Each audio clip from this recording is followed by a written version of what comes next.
Hello everyone. Module 4 बघतोय आपण, law and social transformation foundation paper 1चं. त्यामध्ये या आधीच्या क्लासमध्ये आपण कॉन्स्टिट्यूशनल प्रोव्हिजन्स आणि मॉडर्नायझेशनचं रिलेशन समजून घेतलं होतं. आता आपण मॉडर्नायझेशन ऑफ सोशल इन्स्टिट्यूशन्स बघणार आहोत. Modernisation of social institutions through law आणि फॅमिली लॉ मध्ये जे काही रिफॉर्म्स झालेले आहेत ते सुद्धा पाहणार आहोत. Modernization of social institutions refers to transformation of traditional structures. जे पूर्वापार चालत आलेलं ट्रॅडिशनल स्ट्रक्चर आहे, कोणाकोणाचं family, marriage, inheritance, guardianship, gender roles, आपण हे सर्व पाहिलेलं आहे. लॉ अँड सोशल ट्रान्सफॉर्मेशनचे ज्यांनी आधीचे 3ही मॉड्यूल्स व्यवस्थित पाहिलेत त्यांना माहिती आहे की जेंडर रोल्स काय आहे, फॅमिली, मॅरेज, इनहेरिटन्स आणि गार्डियनशिप, आपण अडॉप्शन रिलेटेड सुद्धा चिल्ड्रनचे वगैरे प्रॉब्लेम सुद्धा पाहिले होते. सो या सगळ्यामध्ये आपल्याला एक गोष्ट समजते की इथे जे ट्रॅडिशनल स्ट्रक्चर आहे त्यामध्ये बदल होण्याची खूप जास्त गरज आहे जर आपल्याला आधुनिक समाज स्थापन करायचा असेल किंवा आधुनिक समाजाकडे आपल्याला वाटचाल करायची असेल तर. सिस्टीम आणि हे सगळं बदलून किंवा ट्रॅडिशनल स्ट्रक्चर मध्ये बदल करून आपल्याला सोसायटी कशावर बेस्ड बनवायची आहे? इक्वॅलिटी, इंडिव्हिज्युअल ऑटोनॉमी, रॅशनॅलिटी आणि कॉन्स्टिट्यूशनल मोरॅलिटी. कॉन्स्टिट्यूशनल मोरॅलिटी सुद्धा आपण या आधीच्या लेक्चरमध्ये, याच मॉड्यूलमध्ये मधलं जे यापूर्वीचं लेक्चर होतं त्यामध्ये डिस्कस केलेली आहे. In India family was a traditionally patriarchal, religion based and custom driven. तीनही गोष्टी आपल्याला माहिती आहेत. आपण वुमन अँड द लॉ सुद्धा पाहिलेला आहे, रिलीजन ऍज अ डिवायसिव्ह फॅक्टर सुद्धा पाहिलेला आहे आणि कस्टम्स आणि ट्रॅडिशन्सचं काय रिलेशन आहे लॉच्या कंटेक्स्टमध्ये ते सुद्धा आपण मॉड्यूल 1 मध्ये पाहिलं आहे. Through constitutional values and legislative reforms, the state has gradually replaced rigid customs with progressive, right-based framework. बघा, कॉन्स्टिट्यूशनल व्हॅल्यूज मधून स्टेटनी ग्रॅज्युअली रिप्लेस केलेल्या आहेत रिजिड कस्टम्स कोणाबरोबर? प्रोग्रेसिव्ह आणि राईट बेस्ड फ्रेमवर्क बरोबर.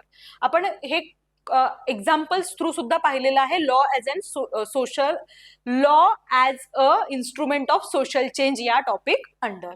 ठीक आहे, कशा पद्धतीने लॉने सोसायटीतल्या इव्हिल दूर करून एक प्रोग्रेसिव्ह सोसायटी एस्टॅब्लिश केलेली आहे.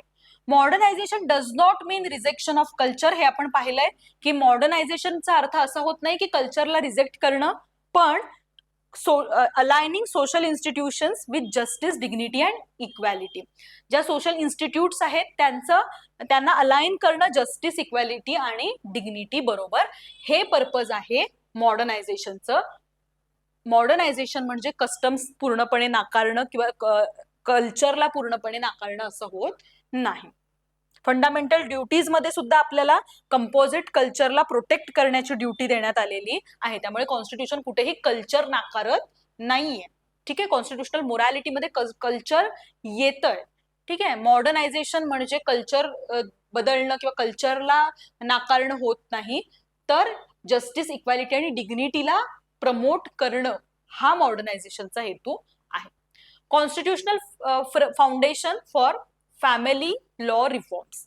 ओके, इन्स्टिट्यूशन कळली, सोशल इन्स्टिट्यूशन काय आहे, सोशल इन्स्टिट्यूशन मध्ये बदलाची गरज काय आहे हे आपल्याला कळलं.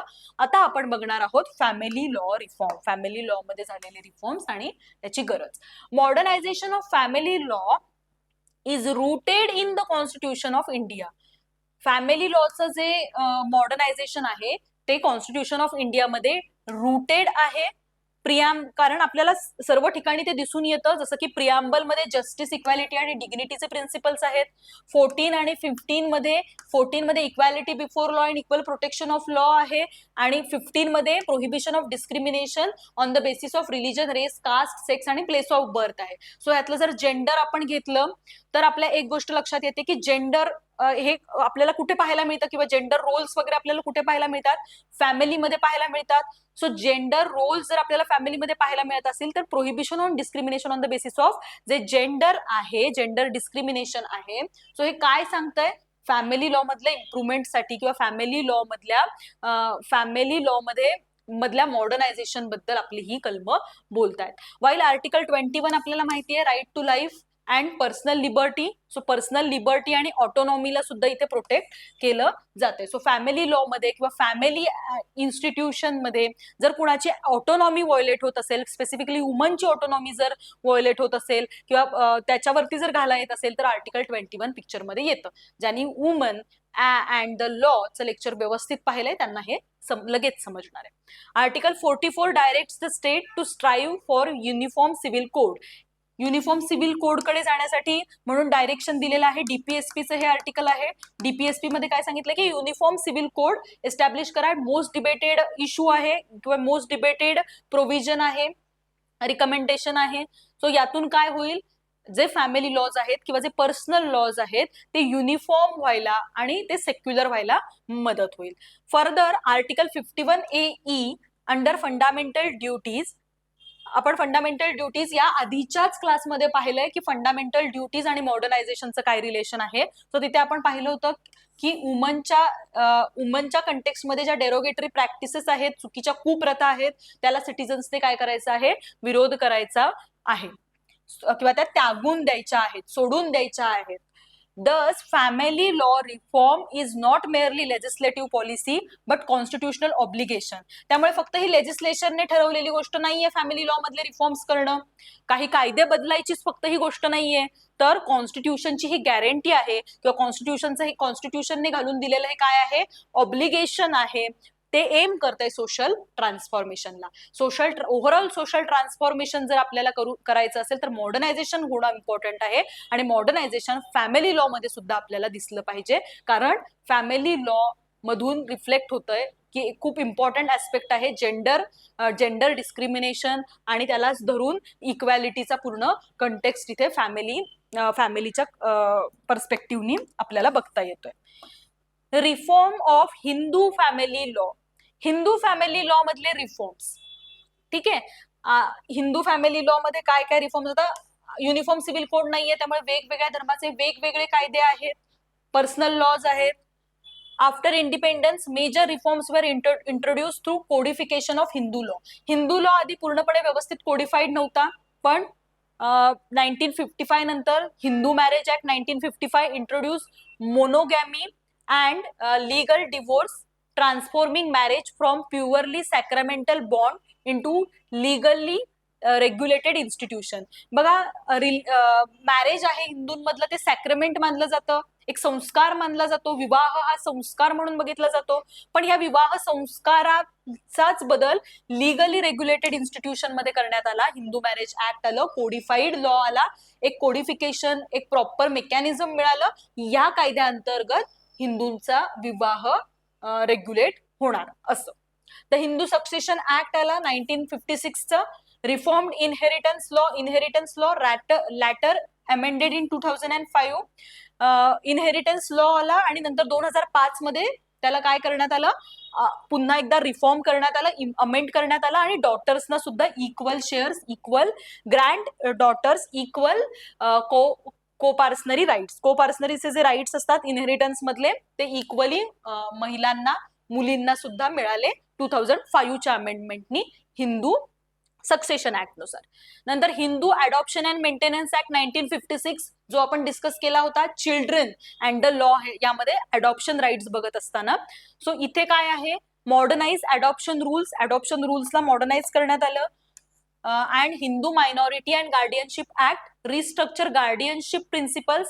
गार्डियनशिपचे जे काही प्रिन्सिपल्स होते ते रिस्ट्रक्चर करण्यात आले आणि हे जे सगळे रिफॉर्म्स होते त्यांनी कलेक्टिव्हली वीक केली पॅट्रियार्कीला बाजूला करत जेंडर इक्वॅलिटी प्रमोट झाली हिंदू फॅमिलीज मध्ये. सो फॅमिली लॉ कशा पद्धतीने बदलला किंवा फॅमिली लॉ मध्ये रिफॉर्म्स कशा पद्धतीने झाले, सोशल ट्रान्सफॉर्मेशन कशा पद्धतीने झालं, हे बघत असताना हिंदूंच्या कंटेक्स्ट मध्ये जर बघितलं, हिंदू फॅमिलीज मध्ये जर आपण बघितलं तर हिंदू मॅरेज ऍक्ट असेल, हिंदू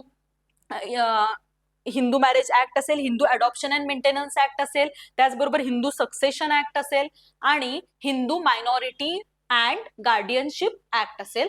या सगळ्या ऍक्ट मधून फॅमिलीचं एक रिस्ट्रक्चर आपल्या समोर आलं आणि पॅट्रियार्कल जी व्यवस्था होती त्याला दूर करत एक नवीन कोडिफाईड लॉ आपल्या समोर आले.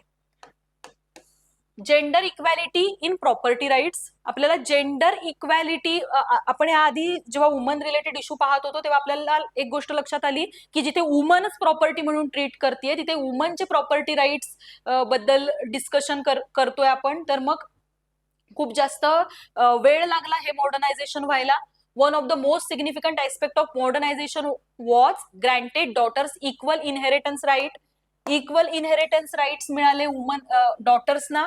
2005 ची अमेंडमेंट झाली हिंदू लॉ मध्ये. Earlier property rights were male dominated, मेल्सलाच प्रॉपर्टी मिळत होती under the Mitakshara system. Mitakshara आणि दयाभागा अशा दोन प्रकारच्या सिस्टीम्स असतात. त्यातल्या Mitakshara system under male dominated inheritance right होते. 2005 ला काय झाली, अमेंडमेंट झाली आणि हिंदू सक्सेशन ऍक्ट मध्ये ही अमेंडमेंट करण्यात आली आणि डॉटर्स को पार्टनर्स झाल्या बाय बर्थ, जन्मापासूनच त्या को पार्टनर्स झाल्या. This was clarified by the supreme court in Vineeta Sharma versus Rakesh Sharma, which held that daughters have equal rights irrespective of whether father was alive at the time of amendment or not. Father जिवंत आहे की नाही या ही गोष्ट इररिस्पेक्टिव्ह ठरली. Vinita Sharma versus Rakesh Sharma या केसमध्ये सांगितलं की मुलींना जन्मापासूनच प्रॉपर्टीमध्ये काय आहेत, राईट्स आहेत. This reform strengthen economic empowerment and constitutional equality. या रिफॉर्मने काय स्ट्रेंथन केलं, काय कशाला बळकटी दिली, तर इकॉनॉमिक एम्पॉवरमेंटला आणि कॉन्स्टिट्युशनल इक्वॅलिटीला. इकॉनॉमिक एम्पॉवरमेंट कशी झाली, तर वुमनकडे काय आले, प्रॉपर्टी राईट्स आले. आणि constitutional equality article 14 under 14 under equality before law, equal protection of law आहे. आणि 15 अंडर डिस्क्रिमिनेशन प्रोहिबिटेड आहे on the basis of sex. So constitutional equality साध्य झाली. Reform of Muslim family law. आता आपण reform in Hindu family law बघितलं. Hindu family law मध्ये codification of Hindu लॉजनी खूप गोष्टी व्यवस्थित झाल्या thanks to doctor B.R. Ambedkar. Hindu code bill त्यांनी मांडलं आणि ते हिंदू कोड बिल जसं तसं जरी पास होऊ शकलं नसलं तरी सुद्धा ते पार्ट्स मध्ये डिवाइड करून कायद्याच्या रूपाने आपल्या समोर आलंय आणि मोर ऑर लेस ते सेमच आहे. हे सगळे जर कायदे आपण एकत्र केले तर ते हिंदू कोड बिलच आहे. सो ह्या गोष्टी, हे बदल घडले हिंदू फॅमिली लॉच्या कंटेक्स्ट मध्ये. आता आपण मुस्लिम फॅमिली लॉ बघूयात. रिफॉर्म्स काय झालेत मुस्लिम फॅमिली लॉ मध्ये. Muslim personal law in India has largely remained uncodified but judicial intervention had played a major role in modernisation. बघा, मुस्लिम लॉच्या कंटेक्स्ट मध्ये मॉडर्नायझेशन बघत असताना एक गोष्ट आपल्याला इथे हायलाइट करावी लागेल की मुस्लिम लॉ मोठ्या प्रमाणावर अनकोडिफाईड राहिलेला आहे. जसं हिंदू लॉच्या अंडर आपल्याला व्यवस्थित कायदे दिसतात प्रत्येक गोष्टीवरचे, तर ते हायली अनकोडिफाईड आहेत मुस्लिम पर्सनल लॉ मध्ये. आणि ज्युडिशियल इंटरव्हेन्शन, पण तरी सुद्धा हे असलं तरी सुद्धा ज्युडिशरीने वेळोवेळी जे इंटरप्रिटेशन्स दिलेत त्यांनी मॉडर्नायझेशनच प्रमोट केलेलं आहे. The supreme court in Shayara Bano versus union of India declare instant triple talaq unconstitutional.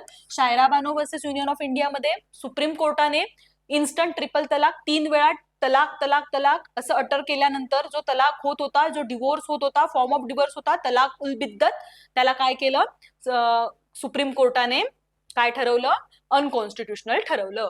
Holding that it violate fundamental rights. आणि हे याच्या मागचं रिझनिंग काय दिलंय कोर्टानं की हे फंडामेंटल राईट्सचं व्हायोलेशन करतंय. बघा, फंडामेंटल राईट्सचे डेरोगेटरी असलेले कायदे हे व्हायोलेटिव्ह आहेत हे आपल्याला आर्टिकल 13 सांगतं, पण ते पर्सनल लॉच्या कंटेक्स्टमध्ये आतापर्यंत वापरलं जात नव्हतं तितक्याशा प्रखरतेने, जे या केसेस थ्रू आपल्याला दिसतंय की आता वापरायला लागलेले आहेत. सो आर्टिकल 13 अंडर जी लॉची डेफिनेशन आहे ती अजून वाईडन होताना आपल्याला दिसते आहे. पर्सनल लॉ सुद्धा त्यामध्ये इन्क्लूड व्हायला लागलेले आहेत आणि which is very very important step.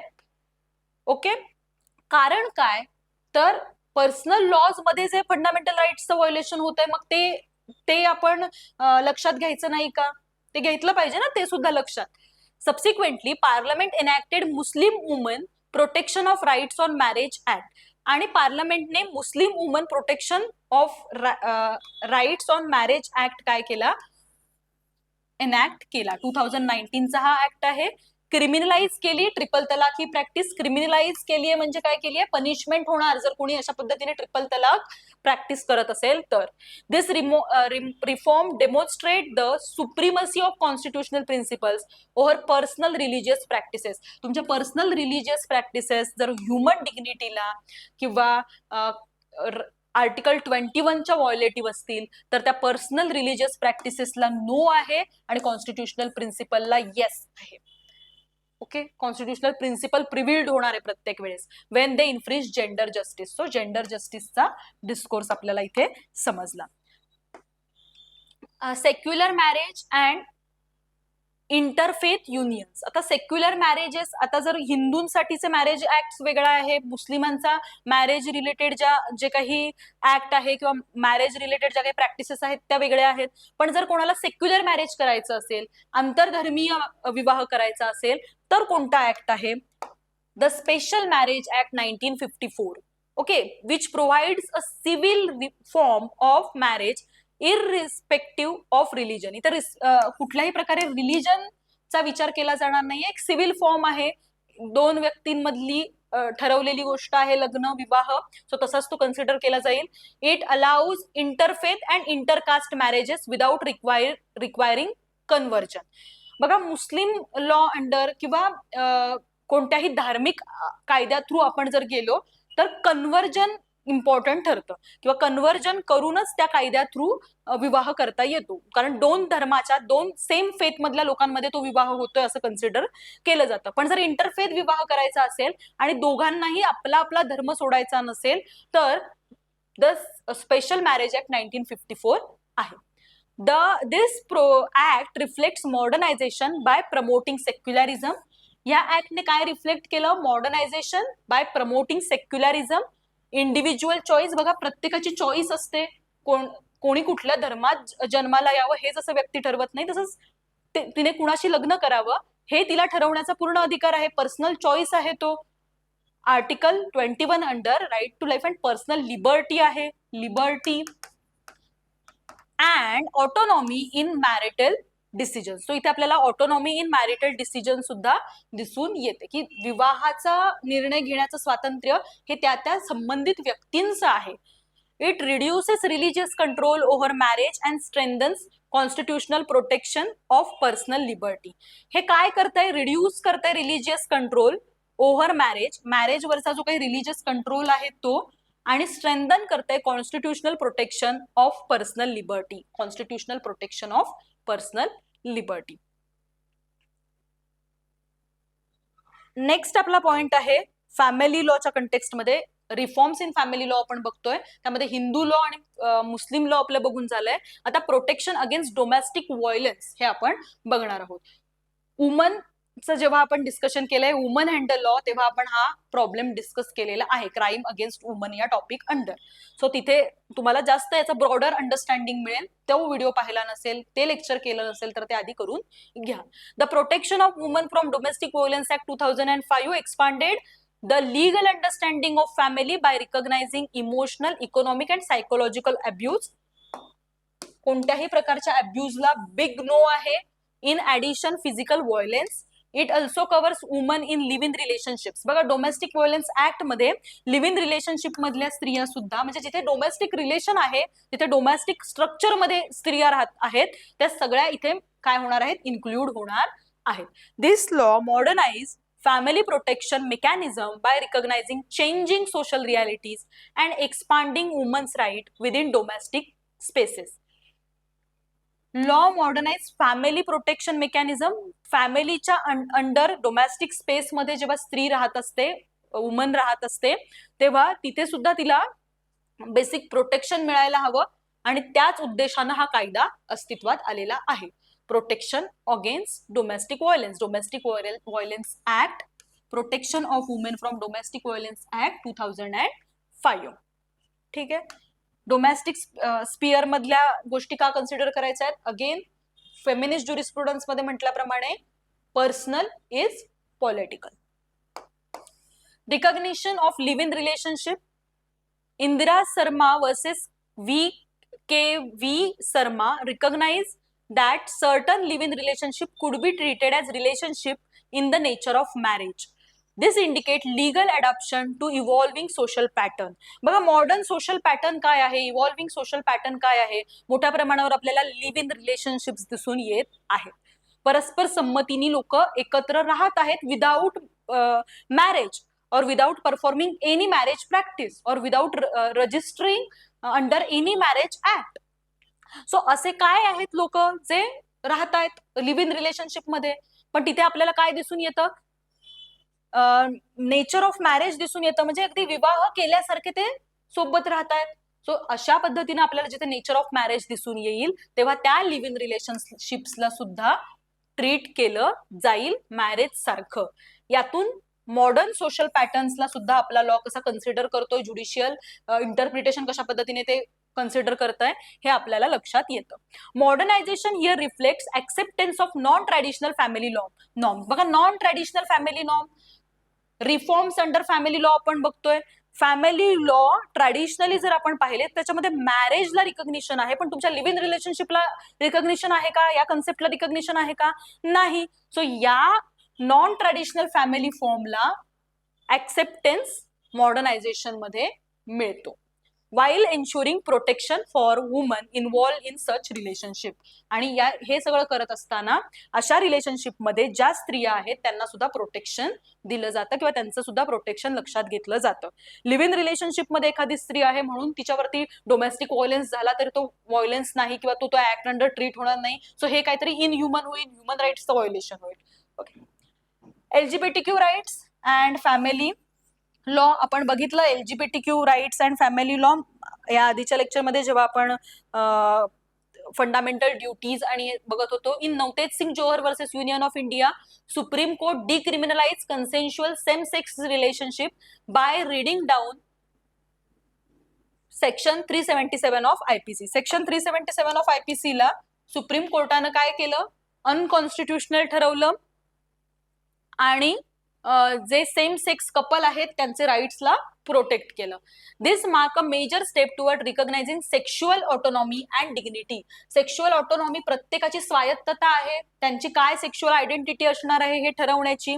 Lesbian, gay, bisexual, transgender, queer या कम्युनिटीजमध्ये त्यांना काय वाटतंय, त्यांची काय सेक्शुअल आयडेंटिटी आहे ती ठरवण्याचं किंवा त्या रिलेटेड निर्णय घेण्याचं स्वातंत्र्य त्यांचं आहे.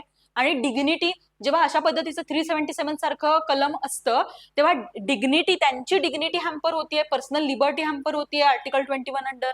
All though same sex marriages had not yet been legally recognise. अजूनही सेम सेक्स मॅरेजेस रिलेटेड आपला कायदा सायलेंट आहे, कोणत्याही प्रकारे रिकॉग्निशन नाहीये same sex मॅरेजेसना.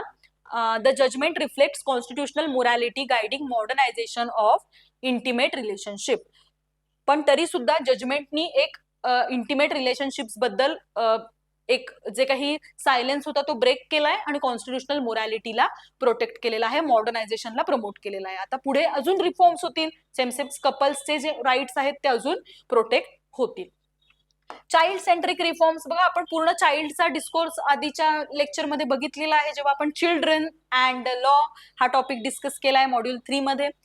So modernisation of family law has also shifted focus toward child welfare. चाइल्डचं welfare आहे म्हणजेच मॉडर्नायझेशन आहे. Juvenile justice care and protection of children act 2015 regulates adoption and child protection mechanisms. आपण बघितले होते, काराच्या guidelines बघितल्या होत्या, जे ऍक्ट बघितला होता. जे ऍक्ट मध्ये जे अडॉप्शन आहे ते सेक्युलर नेचरचं आहे हे सुद्धा बघितलं होतं. This emphasise the move from parental autonomy to the best interest of the child. पॅरेंटची ऑथॉरिटी पासून चाइल्डला काय हवंय किंवा चाइल्डचा इंटरेस्ट कशात आहे हे जे ऍक्ट सारखे ऍक्ट काय करतायत त्याच्यावरती जास्त फोकस करताना आपल्याला दिसत आहेत.